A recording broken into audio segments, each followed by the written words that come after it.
All right, team, thanks for joining. Today, we're going to talk about something absolutely crucial, operational clarity. This is a strategic briefing on how we sharpen our communication, get rid of any ambiguity, and make sure that every single thing we do is aligned and on purpose. It's really all about upgrading how we work together to guarantee success. So, let's dive right in. I want to start with this. It's a heavy quote, I know. And while our work doesn't happen on a battlefield, the principle here is exactly the same. Think about it. A simple assumption, a failure to just double-check, a single broken link in the chain. These tiny errors can have massive, massive consequences. For us, that might be a blown deadline, a wasted budget, or a product launch that just completely fails. The stakes might seem different, but the root cause of failure? It's exactly the same. So, here's our game plan for today. First, we're going to look at why communication just naturally degrades. Then, we'll walk through a tragic, real-world example of what happens when protocol fails. After that, I'll lay out our clear standard for making sure that never happens here. And finally, we'll talk about the critical role each and every one of you plays in our success. Okay, let's jump into our first section, when signals degrade. We've all played that game Broken Telephone as kids, right? Well, it's more than just a game. It's a real challenge that affects every team, including ours, and we need to understand it if we're going to beat it. This is a perfect example. It's a famous story from World War I.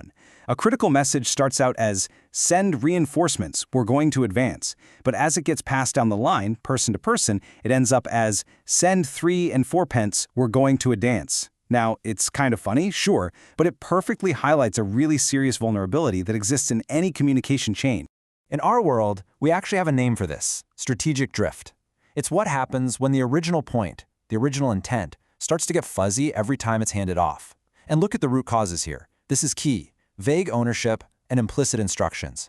It happens when nobody feels like they truly own the information, and when we just assume the other person gets it, instead of actually confirming it. And get this isn't just a hunch or a feeling. It is a measurable problem. Without some kind of formal check-in, a message can lose about half of its original meaning after passing through just 3 people. 3! Just think about how many handoffs happen on any given day around here. That is a huge risk, and frankly, it's one we just can't afford to take. So, let's move on.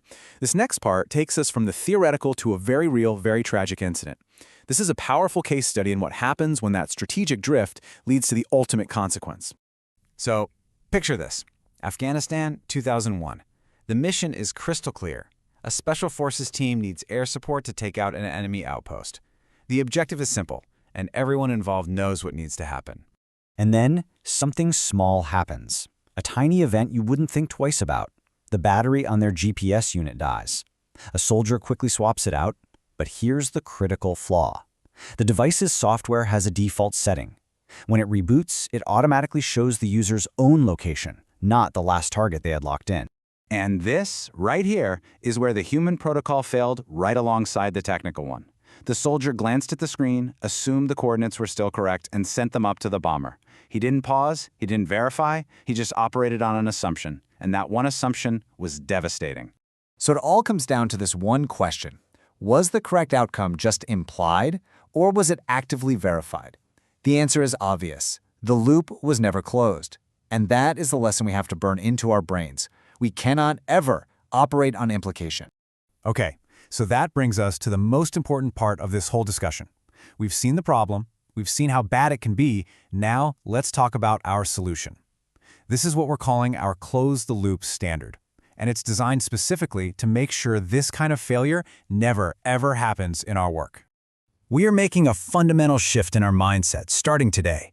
We are moving away from the old way of just being a conduit, just forwarding information along. From now on, our standard is target confirmation. What that means is, when a task or a piece of information is in your hands, you are not just a pass-through. You are the owner of that outcome, period. And here's exactly how we do it. It's a simple 4-step protocol. First, take ownership. When it's with you, the result is on you. Second, define the mission. State the goal and the deadline with absolute clarity. Third, verify alignment. If anything feels even a little bit unclear, you stop and you ask questions. And fourth, close the loop. You see it all the way through to the end. All right, let's bring this all home in our final section. This protocol isn't some new rule for management. It's a tool for every single person on this team. Its success depends completely on every one of us committing to it. I want you to think of these 4 steps as your own personal checklist. Before you hand something off, before you mark a task as done, just quickly ask yourself these questions. Am I the owner here? Have I made the mission totally clear? Do I need to stop and just double-check? And have I truly closed the loop? This is what empowers you to guarantee clarity every single time. So let's end on this thought. In what we do, clarity is not a nice-to-have. It is not a soft skill. It is a core competency. It is the fundamental difference between a victory, a project delivered on time that wows our client, and a casualty, a missed deadline, a frustrated customer, a failed objective. This is our standard now. Let's own it together.